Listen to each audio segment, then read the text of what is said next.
पाकिस्तान के कब्जे वाले कश्मीर में एक बार फिर हालात असामान्य हो गए थे। चारों ओर हिंसा फैली हुई थी।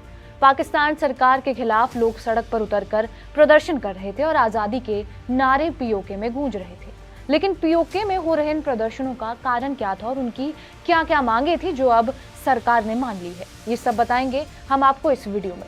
नमस्कार, मेरा नाम है रिया शर्मा और आप देख रहे हैं TV9 डिजिटल। पहले पीओके क्या है वो आपको समझा देते हैं। पीओके दो हिस्सों में बटा है, एक जिसे पाकिस्तान आजाद कश्मीर कहता है और दूसरा गिलगित बल्टिस्तान।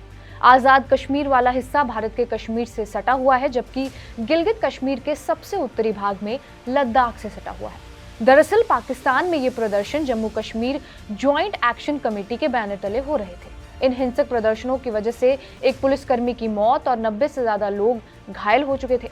पीओके में ये हिंसा तब भड़की थी जब Jammu Kashmir joint action committee के लगभग 70 सदस्यों को गिरफ्तार किया गया था। दरअसल इसी कमेटी ने आटा, बिजली और बढ़ती हुई महंगाई के विरोध में हड़ताल की थी, जिसके बाद पुलिस ने इस कमेटी के लोगों की जब गिरफ्तारी की तब ये हिंसा और भी ज्यादा भड़क गई। पाकिस्तान के राष्ट्रपति आसिफ अली और प्रधानमंत्री शहबाज शरीफ ने सभी पक्षों से तब संयम बरतने और बातचीत के जरिए मुद्दों को सुलझाने की अपील की थी। वैसे तो पीओके में अक्सर पाकिस्तानी सरकार के खिलाफ प्रदर्शन होते रहते हैं, लेकिन इस बार ये प्रदर्शन हिंसा में बदल गए। स्थानीय मीडिया के मुताबिक पीओके के अलग अलग हिस्सों में मोबाइल और इंटरनेट सेवा भी बंद कर दी गई थी। मीरपुर में सारे मोबाइल नेटवर्क और इंटरनेट सर्विसेज बंद हो गई थी।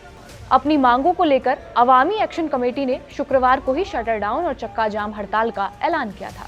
शनिवार को कमेटी कोटली से मुजफ्फराबाद तक मार्च निकालने वाली थी, लेकिन शुक्रवार को ही पीओके की राजधानी मुजफ्फराबाद में कई जगहों पर पुलिस और प्रदर्शनकारियों के बीच हिंसक झड़पें हुई। तो वहीं JAAC यानी Jammu Kashmir joint action committee के प्रवक्ता हाफिज हमदानी ने कहा था कि हिंसा से एक्शन कमेटी का कुछ भी लेना देना नहीं था और हमदानी ने आरोप लगाया था कि प्रदर्शनकारियों ने जानबूझकर हिंसा भड़काने वालों को शामिल कराया था ताकि उनके आंदोलन में किसी तरह से बाधा आ सके। लेकिन इस प्रदर्शन की मूल जड़ क्या थी वो भी आपको बता देते हैं। दरअसल पीओके के स्थानीय नेताओं ने पाकिस्तान सरकार पर भेदभाव के आरोप लगाए हैं। उन्होंने पीओके का मिलिट्राइजेशन करने का भी दावा किया है। पीओके के लोगों में महंगाई, बेरोजगारी, गेहूं और आटे पर सब्सिडी खत्म करने, टैक्स और बिजली जैसे मुद्दों को लेकर गुस्सा भरा हुआ था। वहीं पाकिस्तान के राष्ट्रपति आसिफ अली ने कहा कि पीओके की जनता की मांगों को कानून के हिसाब से हल किया जाना चाहिए और पाकिस्तान के वित्त मंत्री अब्दुल माजिद खान ने यह दावा किया था कि एक्शन कमेटी की मांगों को मान लिया गया था और एक समझौता भी किया गया था। समझौते के तहत ही सरकार आटे पर सब्सिडी और बिजली टैरिफ की दरें 2022 के स्तर पर ले जाने को मान गई थी, लेकिन बाद में एक्शन कमेटी समझौते से पीछे हट गई।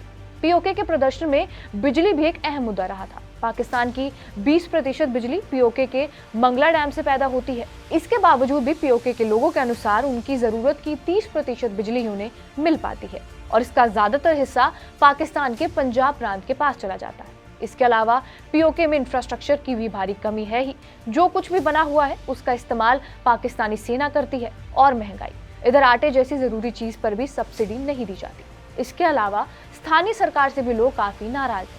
दरअसल पाकिस्तान पीओके को आजाद कश्मीर कहता है और यहाँ का अपना प्रधानमंत्री और राष्ट्रपति भी है। चौधरी अनवरुल हक यहाँ के प्रधानमंत्री हैं और सुल्तान महमूद चौधरी यहाँ के राष्ट्रपति हैं। यहाँ पर 53 सीटों वाली विधानसभा भी है, लेकिन यहाँ पर सरकार पर हमेशा से धांधली के आरोप लगते आए हैं। इसके अलावा 2019 के पुलवामा आतंकी हमले के बाद भी भारत द्वारा सूखे खजूर, सेंधा नमक, सीमेंट और जिप्सम जैसी पाकिस्तानी उत्पादों पर भी कस्टम ड्यूटी 200% बढ़ा दी गई थी, जिसके बाद पीओके में व्यापारियों को भी भारी नुकसान हुआ था। लेकिन अब पाकिस्तान के कब्जे वाले कश्मीर यानी पीओके में महंगाई को लेकर 4 दिन तक जारी हड़ताल के बाद प्रदर्शनकारियों ने प्रदर्शन खत्म करने की घोषणा की। पाकिस्तान सरकार द्वारा उनकी मांगों को स्वीकार करने के बाद ही मंगलवार को उन्होंने हड़ताल खत्म कर दिया।